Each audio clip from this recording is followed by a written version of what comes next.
नमस्कार, डेली 24 भारत देख रहे हैं आप। मैं हूं आपके साथ अनीता शर्मा और शुरुआत करते हैं उत्तर प्रदेश की बड़ी खबरों से। और बेहद ही अहम जानकारी निकलकर सामने आ रही है। इस वक्त की बड़ी जानकारी आपको दे दें।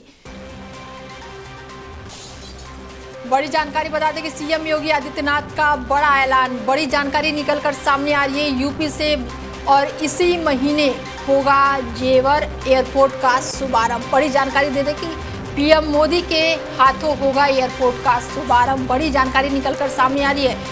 मुख्यमंत्री योगी आदित्यनाथ का बड़ा ऐलान, और ऐसे में इसी महीने जेवर एयरपोर्ट का शुभारंभ होगा और प्रधानमंत्री नरेंद्र मोदी के हाथों होगा एयरपोर्ट का शुभारंभ। मुख्यमंत्री योगी आदित्यनाथ ने जेवर एयरपोर्ट को लेकर बेहद ही महत्वपूर्ण ऐलान कर दिया है। उन्होंने बताया है कि इसी महीने जेवर अंतर्राष्ट्रीय एयरपोर्ट का उद्घाटन किया जाएगा और इसकी तैयारियां जो है वो पूरी तरह से अंतिम चरण में पहुंच चुकी है। और ये एयरपोर्ट उत्तर प्रदेश ही नहीं बल्कि पूरे देश के लिए एक बड़ी उपलब्धि माना जा रहा है, क्योंकि इससे शुरू होने से क्षेत्र में व्यापार, पर्यटन और रोजगार के नए अवसर खुलेंगे। उद्घाटन समारोह जो है वो बेहद ही खास होगा, जिसमें प्रधानमंत्री नरेंद्र मोदी मुख्य अतिथि के रूप में शामिल होंगे और एयरपोर्ट का शुभारंभ करेंगे। सरकार का मानना है कि जेवर एयरपोर्ट आने वाले समय में देश के सबसे आधुनिक और व्यवस्थित हवाई अड्डे में से एक बनेगा और आसपास के इलाकों के विकास को भी नई गति देगा। तो वहीं मुख्यमंत्री योगी आदित्यनाथ ने लखनऊ में सीएम आवास पर एक बेहद ही महत्वपूर्ण प्रेस कॉन्फ्रेंस को संबोधित किया, जिसमें केंद्रीय बजट 2026 और 27 पर विस्तार से अपनी बात रखी। उन्होंने बजट को दूरदर्शी और विकास को गति देने वाला बताया। इसके लिए प्रधानमंत्री का आभार भी व्यक्त किया। सीएम योगी ने कहा कि इस बजट से समाज के हर वर्ग की जरूरतों और अपेक्षाओं को ध्यान में रखा गया है, जिससे संतुलित और समावेशी विकास को मजबूती मिलेगी। खासतौर पर एमएसएमई सेंटर के लिए भी 10,000 करोड़ रुपए के प्रावधान को उन्होंने बेहद ही अहम कदम बताया है। उनके अनुसार इस विशेष व्यवस्था से यूपी के छोटे, लघु और मध्य उद्योगों को नई ऊर्जा मिलेगी, निवेश बढ़ेगा और बड़े पैमाने पर रोजगार के अवसर भी पैदा होंगे। उन्होंने विश्वास जताया कि ये बजट जो है प्रदेश की औद्योगिक और आर्थिक प्रगति को नई दिशा देगा। पहला बजट है जो कर्तव्य भवन से बन करके सामने आया है। हर भारतीय को अपने कर्तव्यों का एहसास कराने के लिए भी यह बजट आग्रह कर रहा है, जिसमें राष्ट्र के प्रति कर्तव्यबोध और भविष्य की जिम्मेदारी भी इस बजट में हम सबके सामने दिखाई देती है। युवा शक्ति संचालित, गरीब वंचित केंद्रित विकास और समान रूप से पूरे देश के अंदर एक समावेशी विकास को ध्यान में रख करके वर्ष 2026-27 का यह बजट कल वित्त मंत्री जी ने देश के संसद में प्रस्तुत किया है।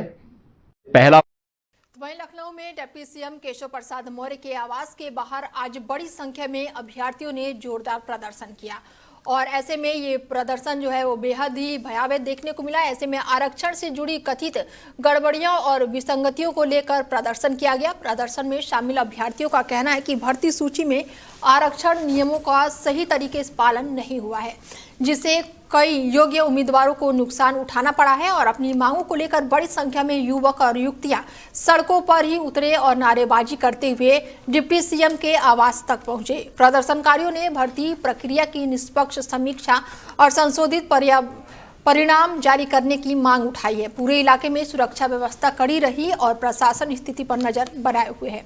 बड़ी जानकारी लखनऊ से सामने आ रही है, जहां पर आरक्षण में गड़बड़ी के खिलाफ जमकर विरोध प्रदर्शन देखने को मिल रहा है। और ऐसे में इस खबर पर ज्यादा जानकारी के साथ रोहित जुड़ चुके हैं लखनऊ से हमारे साथ, और उनसे जानते हैं कि डिप्टी सीएम के आवास पर भारी संख्या में लोग मौजूद हैं। क्या कुछ कहना है इनके मांगों की? अगर मैं बात करूं तो क्या कुछ मांगे हैं इन छात्रों की? रोहित जी अनिता, अगर इनकी मांगों की बात की जाए तो उनका साफ कहना है कि ओबीसी एससी आरक्षण पीड़ितों की यही पुकार, सुप्रीम कोर्ट पैरवी करे सरकार। इनका कहने का मतलब यही है कि जो आज से पहले डेटें लगती चली आ रही हैं काफी समय से, लगभग 28 से 30 डेटें से हो चुकी हैं, उसमें कोई भी सरकार के द्वारा कोई भी सरकारी वकील उन तक वहां पे नहीं पहुंच पा रहा है जो उनकी समस्या का समाधान कर सके या करा सके। और ऐसे में अगर मैं बात करूं यहाँ पर सुरक्षा व्यवस्था की, क्योंकि बड़ी संख्या में लोग पहुंचे हुए हैं, प्रदर्शनकारी पहुंचे हुए हैं, सुरक्षा को लेकर मैं बात करूं तो क्या कुछ सुरक्षा की गई है यहाँ पर? सुरक्षा की बात अगर ये की जाए कि प्रदर्शनकारी सुबह के वक्त जब इन्होंने अपना काफिला आगे बढ़ाया तो भारी संख्या में लोग भी थे यहाँ पे, तो पुलिस ने इनको आधे रास्ते से ही रोक लिया गया। कहा गया कि जहाँ पे आवाज था उससे पहले ही पुलिस ने अपना जो मोर्चा वहाँ पे संभाल लिया और जितने भर्ती थे उनको वहां से उनको रोका गया। तो क्या किसी अधिकारी की तरफ से अभी तक इस पर बयान निकलकर सामने आया है? अभी तक इस तरह का कोई बयान सामने नहीं आया है। अधिकारी पकड़े गए हैं, वो प्रदर्शनकारी वो यहाँ के जो दूसरा पार्क है गार्डन, ग्रीन गार्डन, वहाँ पे ले जाके उनको करना पड़ेगा। और अगला जो संदेश जो शिक्षा भर्ती ने दिया है वो ये दिया है कि अगली बार जो भी प्रोटेस्ट होगा उसमें इनके अभ्यर्थी जो उनके माता पिता है वो भी शामिल होंगे। चलिए, तमाम जानकारी के लिए बहुत शुक्रिया। अभ्यर्थियों का बड़ा प्रदर्शन देखने को मिल रहा है। ऐसे में डिप्टी सीएम के आवास के बाहर यहाँ पर जो छात्र हैं उन्होंने जोरदार प्रदर्शन किया है, जमकर नारेबाजी की है। सहायक शिक्षा भर्ती को लेकर यहाँ पर जमकर नारेबाजी और हंगामा देखने को मिला है। वहीं सुरक्षा व्यवस्था कड़ी रही और प्रशासन स्थिति पर नजर फिलहाल बनाए हुए है।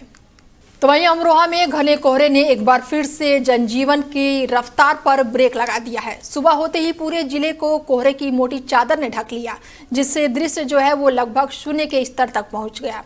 हालात ऐसे रहे कि कुछ दूरी पर खड़े वाहन भी साफ नहीं दिखाई दे रहे थे और इस स्थिति का सबसे ज्यादा असर दिल्ली नेशनल हाईवे 9 पर देखने को मिला, जहां पर ट्रैफिक बहुत ही धीमी गति से चलता हुआ नजर आया। वाहन चालकों को हेडलाइट और फॉग लाइट जलाकर बेहद ही सावधानी के साथ आगे बढ़ना पड़ा। कोहरे के कारण सफर जोखिम भरा हो गया और लोगों को अपने स्थान तक पहुंचने में सामान्य दिनों की तुलना में अधिक समय लगा। सुबह के समय कामकाज और दैनिक आवाजाही भी प्रभावित रही, जबकि पुलिस और ट्रैफिक विभाग ने चालकों को सतर्क रहकर यात्रा करने की सलाह दी। तो वहीं वाराणसी में पहुंचे कैबिनेट मंत्री ओम प्रकाश राजभर ने मीडिया से बातचीत के दौरान केंद्रीय बजट को लेकर केंद्र सरकार की खुलकर सराहना की। उन्होंने कहा कि बजट में विकास और जनहित से जुड़े कई महत्वपूर्ण प्रावधान शामिल किए गए हैं, जो आम लोगों और विभिन्न वर्गों को मजबूती देंगे। और इस दौरान उन्होंने विपक्ष पर भी निशाना साधते हुए कहा कि अगर विपक्षी दल सरकार की नीतियों और फैसलों की तारीफ करने लगेंगे तो फिर चुनाव के समय जनता के बीच जाकर किस आधार पर वोट मांगेंगे। राजभर ने धार्मिक मुद्दों पर भी टिप्पणी करते हुए कहा कि शंकराचार्य अभिमुक्तेश्वरानंद किसी एक समूह या पूरी व्यवस्था का सर्वोच्च निर्णायक कर्ता नहीं है। देश और समाज कई संस्थाओं और व्यवस्थाओं से मिलकर चलता है। देश संविधान से चल रहा है और संविधान को बदलना, संविधान की व्यवस्था को बदलना किसी शंकराचार्य के बयान से नहीं हो सकता है। जो संविधान में व्यवस्था है उस संविधान के हिसाब से सरकार काम कर रही है और उसी संविधान से देश चल रहा है, उसी संविधान को सब लोग मानते हैं। अब किसी के कहने से कोई नया कानून नहीं बन जाएगा ना। नहीं तो ये बताइए कि आप सुहेलदेव जी महाराज का नाम लेते हैं, आप कहते हैं आक्रांताओं से लड़े सुहेलदेव जी महाराज, तो सुहेलदेव जी महाराज तो गऊ को माता का दर्जा देते थे। तो शंकराचार्य का अगर ये आप लोगों से मांग है कि गऊ को राज्य माता का दर्जा दिया जाए जैसे महाराष्ट्र में दिया गया, तो क्या दिक्कत है आप लोगों को देने में? हम लोगों को कहाँ दिक्कत है, तो दे दीजिए ना। गौ माता, गौ को तो माता ही लोग मानते हैं, तो दर्जा देने में राज्य माता का दर्जा दे दीजिए। अब वो हमारे कहने से तो होगा नहीं या उनके कहने से तो होगा नहीं। हाँ, वो मामला जब कैबिनेट का है, कैबिनेट में जब ये प्रस्ताव आएगा तब फिर देखा जाएगा। देश संविधान से चल रहा है।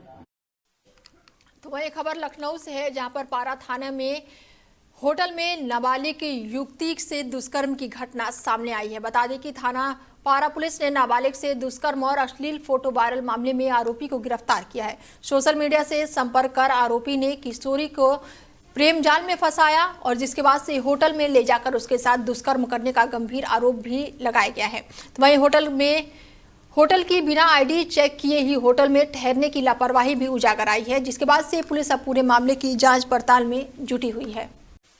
तो वहीं अंबेडकर नगर से समाजवादी पार्टी के वरिष्ठ नेता और जिला प्रवक्ता राजीराम यादव ने मीडिया से बातचीत के दौरान बीजेपी सरकार पर तीखा हमला बोला। उन्होंने यूजीसी कानून से जुड़े मुद्दों पर अपनी पार्टी का पक्ष रखते हुए कहा कि मौजूदा नीतियां शिक्षा व्यवस्था को प्रभावित कर रही है और इस पर व्यापक चर्चा और पुनर्विचार की जरूरत है। बातचीत के दौरान उन्होंने उप मुख्यमंत्री केशव प्रसाद मौर्य के हालिया बयान पर भी टिप्पणी की और तंज कसते हुए कहा कि वो अपने मन से कम और दूसरों के इशारों पर अधिक बोलते नजर आते हैं। निर्मला सीतारमण जी जो है लगातार 7-8 सालों से बजट पेश कर रही है।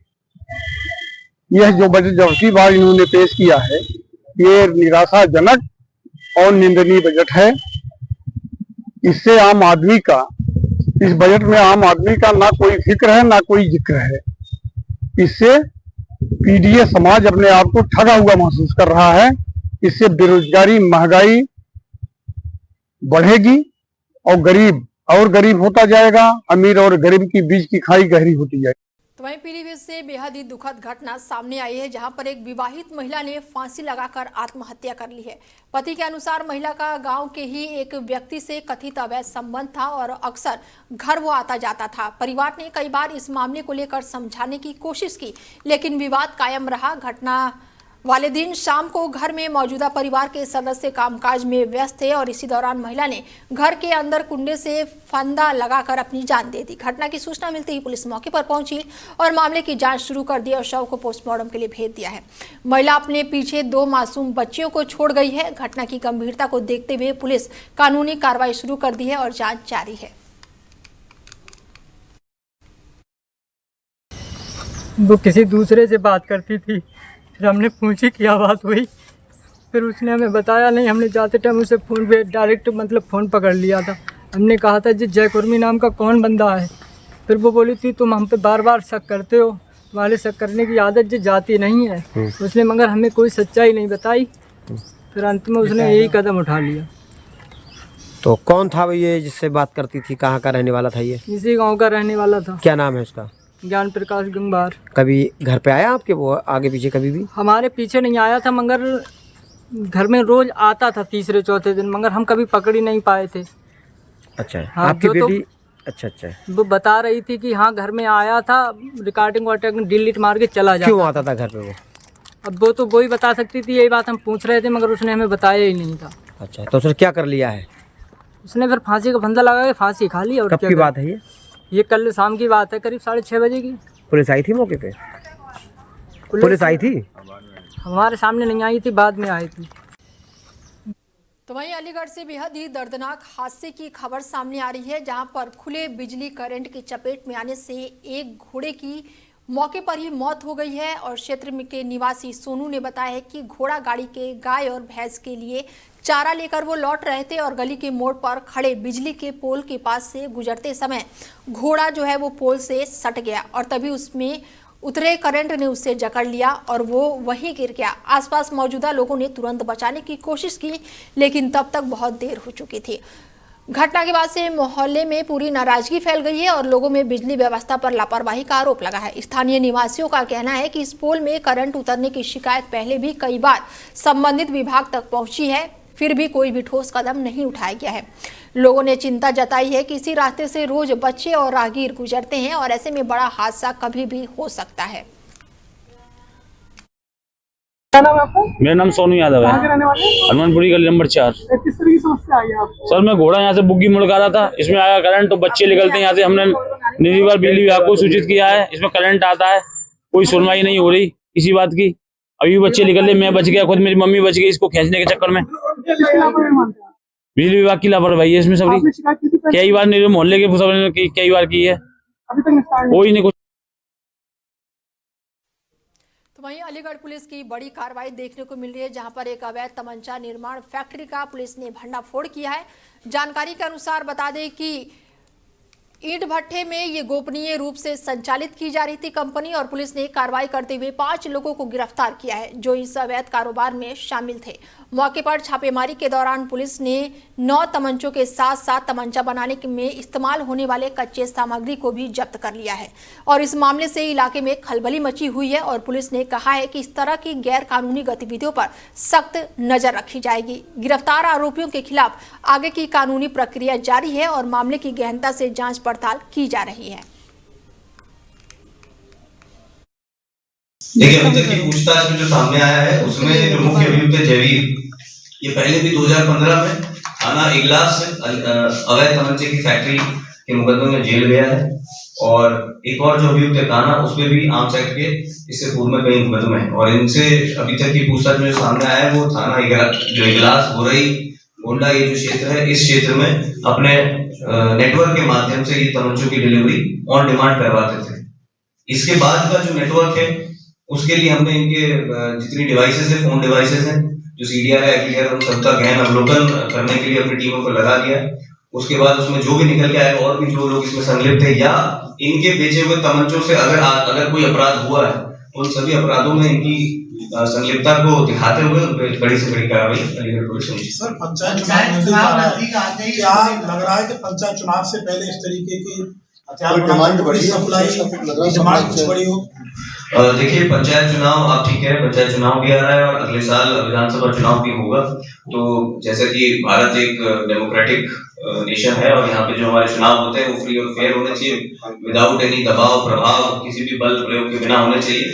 तो अलीगढ़ पुलिस वैसे भी लगातार गांजा, नशा या अवैध तमंचे की फैक्ट्रीज और अवैध तमंचा कैरी करने वालों पर लगातार कार्रवाई करती रहती है, और आगे भी चुनाव के दृष्टिगत हो या बिना उसके भी अलीगढ़ पुलिस लगातार इसमें कार्रवाई करेगी, ताकि कोई भी इस तरह के अवैध तमंचा लेके ना चले और जो जन मानस है, जिनकी सुरक्षा है, उनके साथ किसी भी तरह का खिलवाड़ ना किया जा सके।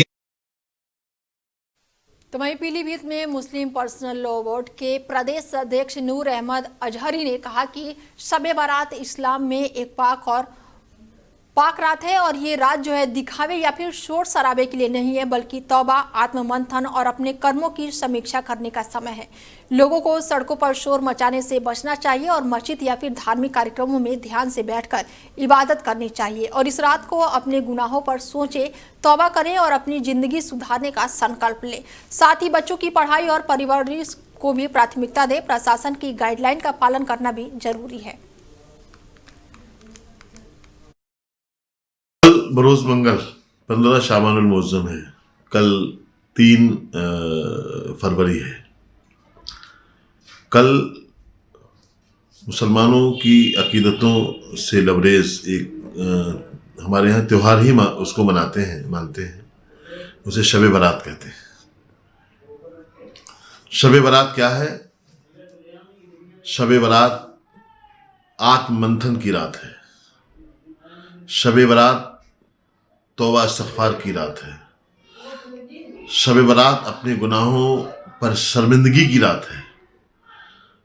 लेकिन हमारी एक टीम, एक तबका हमारे यहाँ ऐसा है जो इस रात को तफरीह में मसरूफ़ हो जाता है। इस रात को दरगाहों के नाम पर और मस्जिदों के नाम पर जो घर से निकलता है, फिर मोटरसाइकिलों पर सवार होता है, फिर सड़कों पर तरह तरह के स्टैंड करता है और बहुत सारे करतब दिखाने की कोशिश करता है। एक तबका आतिशबाजी करता है। मतलब अलग अलग तबकात हैं जो इस तरीके से काम करते हैं जो इस्लाम और शरीयत में उसकी कोई जगह नहीं है। तो मैं उन सभी से कहूँगा कि अपनी शिनाख्त, अपनी पहचान इस तरह ना कराएं कि लोग आपको हुड़दंगी वाला कहें, आपको हु हल्ला करने वाली कौम कहें। तो वहीं कौशाम्बी जिले में देर रात एक भयंकर घटना घटी जिसने पूरे इलाके को दहला कर रख दिया। घर के बाहर चारपाई पर सो रहे एक अधेड़ व्यक्ति को अज्ञात हमलावरों ने अचानक से ही हमला करके धारदार हथियार से कई बार वार किया, जिससे वो मौके पर ही तड़पता हुआ जान की बाजी हार गया। सुबह जब परिजनों ने चारपाई पर खून से लथपथ शव देखा तो पूरे गांव में अफरा तफरी का माहौल बन गया। घटना की जानकारी मिलते ही पुलिस मौके पर पहुंची। उन्होंने शव को कब्जे में लेकर पोस्टमार्टम के लिए भेज दिया और आसपास के इलाकों में निगरानी शुरू कर दी। पुलिस अब पूरे मामले की गहनता से जांच पड़ताल कर रही है और हमलावरों की पहचान कर उन्हें पकड़ने के प्रयास में और तेजी कर दी है। कौशाम्बी पुलिस प्रदेश में भले ही नंबर 1 स्थान IGRS में हो या तो मोबाइल गुमशुदगी में प्राप्त कर लिया हो, लेकिन कौशाम्बी जनपद में अपराध नियंत्रण पर अभी भी लगाम नहीं लगा पाई। हालांकि ये कौशाम्बी उत्तर प्रदेश के एक सीमित छोटा सा जनपद है जो कि प्रयागराज और फतेहपुर के बीच में ये बसा हुआ है। अब बात कर रहे हैं जो कि थाना में विश्वास न करके लोग पुलिस अधीक्षक एडिशनल के पास जाकर अपनी समस्याओं का समाधान के लिए पहुंचते हैं, वहीं पुलिस अधीक्षक एडिशनल उनकी समस्याओं का निराकरण करते हैं और थाना से ज्यादा जन सुनवाई पुलिस अधीक्षक एडिशनल कार्यालय में होती है।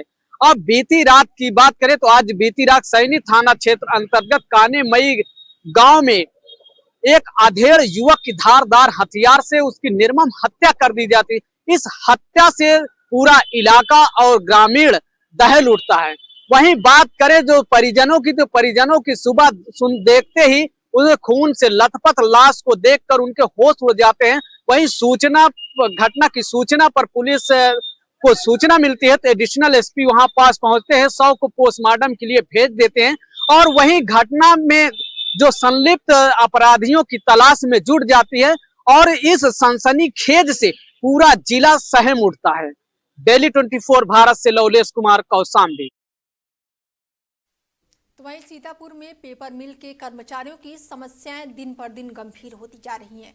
लंबे समय से वेतन और बकाया भुगतान सहित अन्य मुद्दों के समाधान की मांग कर चुके कर्मचारियों ने कई बार ज्ञापन सौंपा, लेकिन अब तक कोई भी ठोस कदम नहीं उठाया गया है और इस पर नाराज कर्मचारियों ने कलेक्टर परिसर में अनिश्चितकालीन धरना शुरू कर दिया है, जो लगातार जारी है। धरने के दौरान कर्मचारियों के समर्थन में हिंदू शेर सेना के राष्ट्रीय अध्यक्ष विकास हिंदू भी पहुंचे और कर्मचारियों के साथ कलेक्टर परिषद में धरने पर बैठ गए। मिल कर्मचारियों का कहना है कि प्रशासन उनकी लगातार शिकायतों और मांगों की अनदेखी कर रहा है, जबकि वेतन और बकाया भुगतान उनके लिए गंभीर मुद्दे हैं। ये हमारी जेबी दर का पेपर मिल जो है 1 अक्टूबर को फैक्ट्री बंद हो गई थी। आकस्मिक फैक्ट्री बंद करके हमारे लोग चले गए। तब से हम लोगों को बाद में पेपर मिल दर का पेपर मिल के गेट पे धरना प्रदर्शन किए थे, तो उसमें अक्टूबर और नवंबर का पैसा दिया गया था। अभी दिसंबर और जनवरी का पेमेंट बाकी है और अभी 28 तारीख को डीएम साहब को ज्ञापन भी दिया गया था और एडीएम साहब से अभी भी मिल के आए हैं, तो उन्होंने कोई निश्चित समय नहीं बताया है कि कब तक तुम्हारे ये समस्या चलती रहेगी।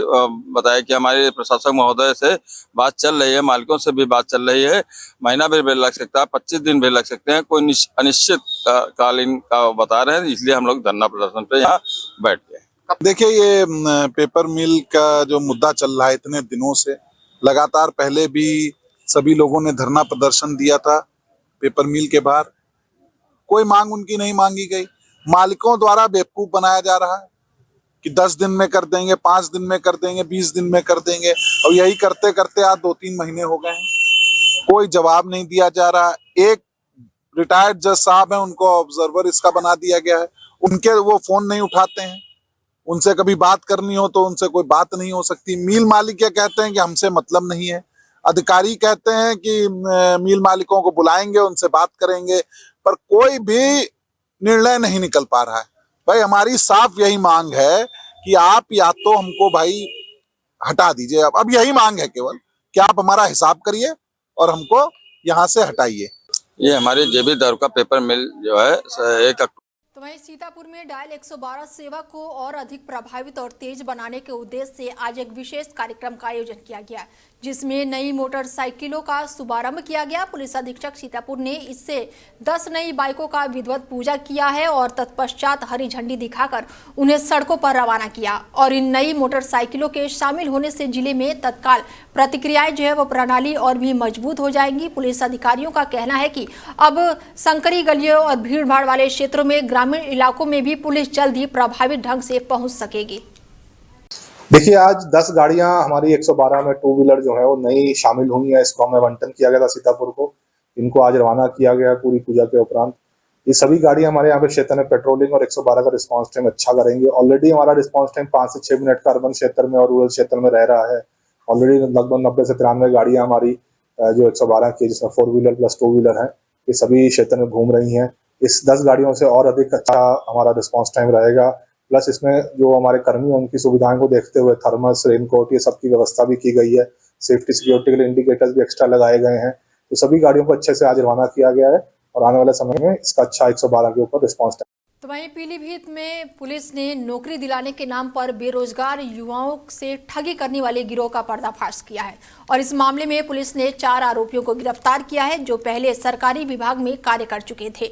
गिरफ्तार आरोपियों के पास से 2 लाख नगद और 4 मोबाइल फोन बरामद किए गए हैं। आरोपियों ने बेरोजगार युवकों को झांसा देकर उनसे बड़ी रकम वसूली और धोखाधड़ी की। घटना के खुलासे के बाद से इलाके में सुरक्षा और सतर्कता दोनों बढ़ा दी गई है। देखिए, आज दिनांक 2 फरवरी 2026 को जनपद पीलीभीत में थाना अमरिया पुलिस द्वारा 4 अभियुक्त जिनके नाम कमलेश, मोहसिन, शोएब एवं रामा यादव है, इनको गिरफ्तार किया गया है। श्रीमान पुलिस अधीक्षक महोदय के निर्देशन में ये कार्रवाई की गई है। ये एक बड़ा गैंग है जो कि कुछ लोगों से पैसे लेकर उनकी नौकरी लगवाने के नाम पर उनसे झूठे सर्टिफिकेट इत्यादि तैयार कराते थे और फिर उनसे पैसा लेते थे और जब वो लोग पैसा वापस मांगते थे तो इनके द्वारा बताया जाता था कुछ 2-3 कैंडिडेट और लाए जाएं। तो इस प्रकार से इनका जाल बड़ा होता जाता था। अभी इनके पास से 2 लाख नकद, 4 मोबाइल एवं कुछ अन्य सामग्री बरामद हुई है और इनके जो काम करने का तरीका है, ये कुछ फर्जी टाइप के आइडेंटिफिकेशन डॉक्यूमेंट्स, जो उनकी वर्दी है, ये इस प्रकार की चीजें लोगों को दिखाते भी थे और प्रोवाइड भी कराते थे, जिससे लोगों को यकीन हो जाता था कि ये सही में नौकरी दिला सकते हैं। इस प्रकार इनके द्वारा काफी युवकों को गुमराह किया जाता था। देखिए, आज दिनांक 2 फरवरी 2026। फिलहाल बुलेटिन में मेरे साथ इतना ही। दीजिए इजाजत। नमस्कार।